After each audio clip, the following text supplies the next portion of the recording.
नमस्कार दोस्तों। स्वागत है आपका मेरे चैनल शिखर कहानियों में। तो चलिए सुनते हैं मुंशी प्रेमचंद के द्वारा लिखी गई वरदान का भाग 2। मुंशी संजीवन लाल, जिन्होंने सुवामा का घर भाड़े में लिया था, बड़े विचारशील मनुष्य थे। पहले एक प्रतिष्ठित पद पर नियुक्त थे, किंतु अपनी स्वतंत्र इच्छा के कारण अफसरों को प्रसन्न न रख सके। यहाँ तक कि उनकी रुष्टता से विवश होकर इस्तीफा दे दिया। नौकर के समय में कुछ पूंजी एकत्र कर ली, इसलिए नौकरी छोड़ते ही वे ठेकेदारी की ओर प्रवृत्त हुए और उन्होंने परिश्रम द्वारा अल्पकाल में ही अच्छी संपत्ति बना ली। इस समय उनकी आय 400-500 मासिक से कम न थी। उन्होंने कुछ ऐसी अनुभवशालीन बुद्धि पाई थी कि जिस कार्य में हाथ डालते उसमें लाभ छोड़ हानि न होती थी। मुंशी सजीवन लाल का कुटुंब बड़ा न था। संतानें जो ईश्वर ने कई दी, पर इस समय माता पिता के नैनों की पुतली केवल एक पुत्री ही थी। उसका नाम था बृजरानी। वही संपत्ति की जीवना आश्रम थी। प्रताप चंद्र और बृजरानी में पहले ही दिन से मैत्री आरंभ हो गई। आधे घंटे में दोनों चिड़ियों की भांति चहकने लगे। विरंजन ने अपनी गुड़िया, खिलौने और बाजे दिखाए। प्रताप चंद्र ने अपनी किताबें, लेखनी और चित्र दिखाए। विरंजन की माता सुशीला ने प्रताप चंद्र को गोद में लिया और प्यार किया। उस दिन से वह नित्य संध्या को आता और दोनों साथ साथ खेलते। ऐसा प्रतीत होता था कि दोनों भाई बहन हैं। सुशीला दोनों बालकों को गोद में बैठाती और प्यार करती। घंटों टकटकी लगाए दोनों बच्चों को देखा करती। विरंजन भी कभी कभी प्रताप के घर जाती।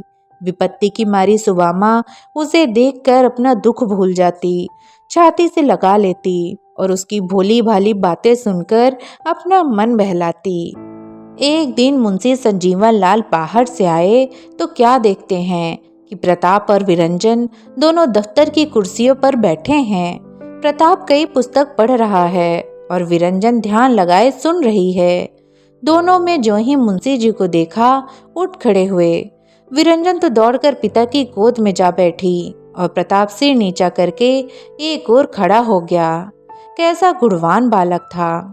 आयु अभी 8 वर्ष से अधिक न थी, परंतु लक्षण से भावी प्रतिभा झलक रही थी। दिव्य मुखमंडल, पतले पतले लाल लाल अधर, तीव्र चितवन, काले काले भ्रमर के समान बाल, उस पर स्वच्छ कपड़े। मुंशी जी ने कहा, यहाँ आओ प्रताप। प्रताप धीरे धीरे कुछ हिचकिचाता सकुचाता समीप आया। मुंशी जी ने पितृवत प्रेम से उसे गोद में बिठा लिया और पूछा, तुम अभी कौन सी किताब पढ़ रहे थे? प्रताप बोलने ही को था कि विरंजन बोल उठी, बाबा, अच्छी अच्छी कहानियां थीं। क्यों बाबा, क्या पहले चिड़िया भी हमारी भांति बोला करती थीं? मुंशी जी मुस्कुराकर बोले, हाँ, वे खूब बोलती थीं। अभी उनके मुंह से पूरी बात भी न निकलने पाई थी कि प्रताप, जिसका संकोच अब गायब हो चला था, बोला, नहीं विरंजन, तुम्हें भुलाते हैं, ये कहानियां बनाई हुई हैं। मुंशी जी इस निर्भीकतापूर्ण खंडन का खूब हंसे। अब तो प्रताप तोते की भांति चहकने लगा। स्कूल इतना बड़ा है कि नगर भर के लोग उसमें बैठ जाएं। दीवारें इतनी ऊंची हैं जैसे ताड़। बलदेव प्रसाद ने जो गेंद में हीट लगाई तो वह आकाश में चला गया। बड़े मास्टर साहब की मेज पर हरी हरी बनात बिछी हुई है। उस पर फूलों से भरे गिलास रखे हैं। गंगा जी का पानी नीला है, ऐसे जोर से बहता है कि बीच में पहाड़ भी हो तो बह जाए। वहाँ एक साधु बाबा हैं। रेल दौड़ती है शन शन, उसका इंजन बोलता है झक झक। इंजन में भाप होती है, उसी के जोर से गाड़ी चलती है। गाड़ी के साथ पेड़ भी दौड़ते दिखाई देते हैं। इस भांति कितनी ही बातें प्रताप ने अपनी भोली भाली बोली में कही। विरंजन चित्र की भांति चुपचाप बैठी सुन रही थी।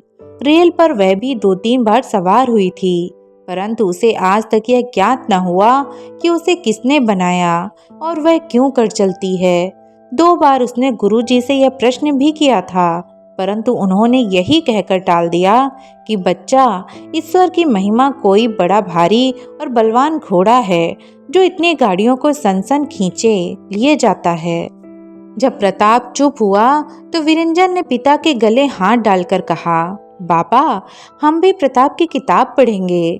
मुंशी, बेटी, तुम तो संस्कृत पढ़ती हो, तो भाषा है। विरंजन, तो मैं भी भाषा ही पढ़ूंगी, इसमें कैसी अच्छी अच्छी कहानियां हैं। मेरी किताब में तो एक भी कहानी नहीं। क्यों बाबा, पढ़ना किसे कहते हैं? मुंशी जी बगले झांकने लगे। उन्होंने आज तक आप ही कभी ध्यान नहीं दिया कि पढ़ना क्या वस्तु है। अभी भी माथा ही खुजला रहे थे कि प्रताप बोल उठा, मुझे पढ़ते देखा, उसी को पढ़ना कहते हैं। विरंजन, क्या मैं नहीं पढ़ती? मेरे पढ़ने को पढ़ना नहीं कहते? विरंजन सिद्धांत कौमुदी पढ़ रही थी। प्रताप ने कहा, तुम तोते की भांति रटती हो। कुछ काल से सुवामा ने द्रव्याभाव के कारण महाराजीन कहार और दो महरियों को जवाब दे दिया था, क्योंकि अब ना तो उसकी कोई आवश्यकता थी और ना उनका व्यय ही संभाले संभलता था। केवल एक बुढ़िया महरी शेष रह गई थी। ऊपर का कामकाज वह करती, रसोई स्वयं सुवामा बना लेती, परंतु उस बेचारी को ऐसे कठिन परिश्रम का अभ्यास तो कभी था नहीं। थोड़े ही दिनों में उसे थकान के कारण रात में कुछ ज्वर रहने लगा। धीरे धीरे यह गति हुई कि जब देखें ज्वर विद्यमान है, शरीर भुना जाता है, न खाने की इच्छा है न पीने की, किसी कार्य में मन नहीं लगता। पर यह है कि सदैव नियम के अनुसार काम किए जाती थी। जब तक प्रताप घर में रहता तब तक वह मुखाकृत को तनिक भी मलिन नहीं होने देती, परंतु ज्यों ही वह स्कूल चला जाता त्यों ही वह चद्दर ओढ़कर पड़ी रहती और दिन भर पड़े पड़े कराहा करती थी। प्रताप बुद्धिमान लड़का था। माता की दशा प्रतिदिन बिगड़ती हुई देखकर ताड़ गया कि यह बीमार है। एक दिन स्कूल से लौटा तो सीधे अपने घर गया। बेटे को देखते ही सुवामा ने उठ बैठने का प्रयत्न किया, पर निर्बलता के कारण मूर्छा आ गई और हाथ पांव अकड़ गए। प्रताप ने उसे संभाला और उसकी ओर भर्त्सना की दृष्टि से देखकर कहा, अम्मा, तुम आजकल बीमार हो क्या? इतनी दुबली क्यों हो गई हो? देखो, तुम्हारा शरीर कितना गर्म है, हाथ नहीं रखा जाता। सुबामा ने हंसने का उद्योग किया। अपनी बीमारी का परिचय देकर बेटे को कैसे कष्ट दे सकती थी? यह निष्पर्श और निस्वार्थ प्रेम की पराकाष्ठा है। स्वर को हल्का करके बोली, नहीं बेटा, बीमार तो नहीं हूँ। आज कुछ ज्वर सा हो गया था, संध्या तक चंगी हो जाऊंगी। अलमारी में हलवा रखा हुआ है, निकाल लो। नहीं, तुम आओ बैठो, मैं ही निकाल देती हूँ। प्रताप, माता, तुम मुझसे बहाना करती हो, तुम अवश्य बीमार हो। एक दिन में कोई इतना दुर्बल हो जाता है? सुवामा हंसकर बोली, क्या तुम्हारे देखने में मैं दुबली हो गई हूँ? प्रताप, मैं डॉक्टर साहब के पास जाता हूँ। सुवामा ने प्रताप का हाथ पकड़कर कहा, तुम क्या जानो कि वह कहाँ रहते हैं? प्रताप, पूछते पूछते चला जाऊंगा। सुवामा कुछ और कहना चाहती थी कि उसे फिर चक्कर आ गया। उसकी आंखें पथरा गई। प्रताप उसकी यह दशा देखते ही डर गया। उससे और कुछ तो ना हो सका। वह दौड़कर विरंजन के द्वार पर गया और खड़ा होकर रोने लगा। प्रतिदिन वह इस समय तक विरंजन के घर पहुंच जाता था। आज तो देर हुई थी। वह अकुलाई हुई इधर उधर देख रही थी। अकस्मात द्वार पर झांकने आई तो प्रताप को दोनों हाथों से मुख ढाके हुए देखा। पहले तो समझी कि इसने हंसी से मुख छिपा रखा है। जब उसने हाथ हटाए तो आंसू दिख पड़े। चौंक कर बोली, उल्लू, क्यों रोते हो? बता तो। प्रताप ने कुछ उत्तर न दिया, वरन और सिसकने लगा। विरंजन बोली, ना बताओगे? क्या चाची ने कुछ कहा? जाओ, तुम चुप नहीं होते। प्रताप ने कहा, नहीं विरंजन, माँ बहुत बीमार है। यह सुनते ही ब्रिज रानी दौड़ी और एक सांस में सुवामा को सिरहाने जा खड़ी हुई। देखा तो वह शून्य पड़ी हुई है, आंखें मुंदी हुई हैं और लंबी लंबी सांसें ले रही है।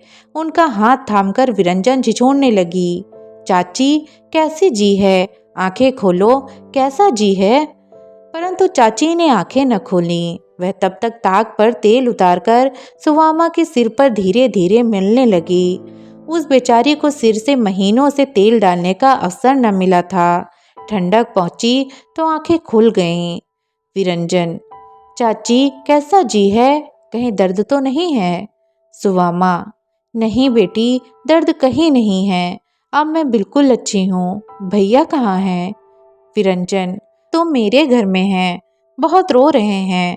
सुवामा, तुम जाओ उसके साथ खेलो, अब मैं बिल्कुल अच्छी हूँ। अभी ये बातें हो ही रही थी कि सुशीला का भी शुभागमन हुआ। उसे सुवामा से मिलने की तो बहुत दिनों से उत्कंठा थी, परंतु कोई अवसर न मिलता था। इस समय वह संतावना देने के बहाने आ पहुंची। विरंजन ने अपनी माता को देखा तो उछल पड़ी और ताली बजा बजाकर कहने लगी, माँ आई, माँ आई। दोनों स्त्रियों में शिष्टाचार की बातें होने लगी। बातों बातों में दीपक जल उठा। किसी को ध्यान ही ना हुआ कि प्रताप कहाँ है। थोड़ी देर तक तो वह द्वार पर खड़ा रोता रहा, फिर झटपट आंखें पोंछकर डॉक्टर किचालू के घर की ओर लपकता हुआ चला। डॉक्टर साहब मुंशी सालिग्राम के मित्रों में से एक थे और जब कभी कोई काम पड़ता तो वे ही बुलाए जाते थे। प्रताप को केवल इतना विदित था कि वे वरना नदी के किनारे लाल बंगले में रहते हैं। उसे अब तक अपने मोहल्ले से बाहर निकलने का कभी अवसर न पड़ा था, परंतु उस समय मातृभक्ति के वेग से उद्गीन होने के कारण उसे इन रुकावटों का कुछ ध्यान ही ना हुआ। घर से निकलकर बाजार में आया और 1:51 में बोला, लाल बंगले चलोगे? लाल बंगला प्रसाद स्थान था। 51 तैयार हो गया। 8 बजते बजते डॉक्टर साहब की टिफिन सुवामा के द्वार पर आ पहुंची। यहाँ तक कि इस समय चारों ओर उसकी खोज हो रही थी कि अचानक वह सवेग पैर बढ़ता हुआ भीतर गया और बोला, पर्दा हटाओ, डॉक्टर साहब आते हैं। सुवामा और सुशीला दोनों चौंक उठीं, समझ गईं कि डॉक्टर साहब को बुलाने गया था। सुवामा ने प्रेमाधिक से उसे गोदी में बैठा लिया। डर नहीं लगा? हमको बताया ही नहीं, यूं ही चले गए। तुम खो जाते तो मैं क्या करती, ऐसा लाल कहाँ पाती। यह कहकर उसने बेटे को बार बार चूम लिया। प्रताप इतना प्रसन्न था मानो परीक्षा में उत्तीर्ण हो गया। थोड़ी देर में पर्दा हुआ और डॉक्टर साहब आए।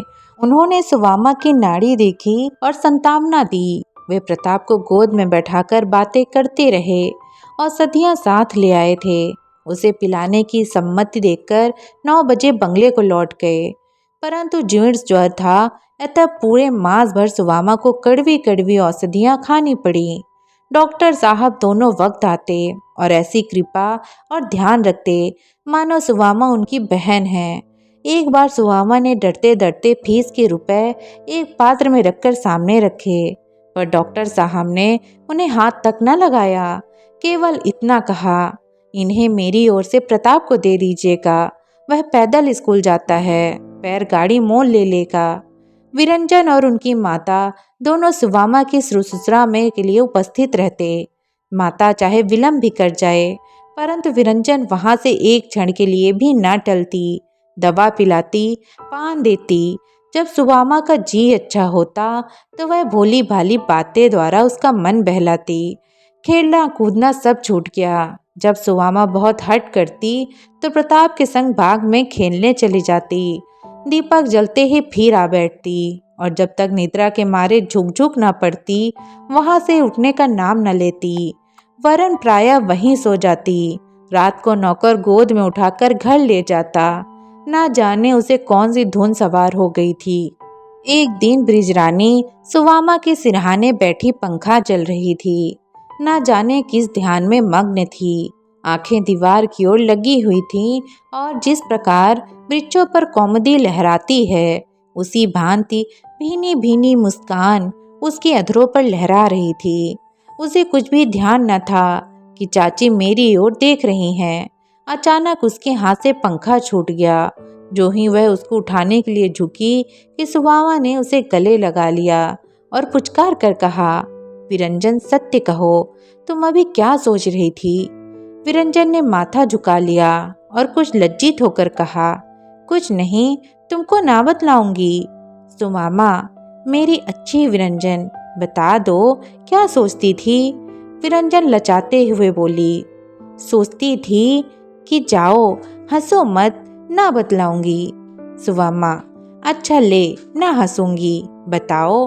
ले यही तो अब अच्छा नहीं लगता, फिर मैं आंखें मूंद लूंगी।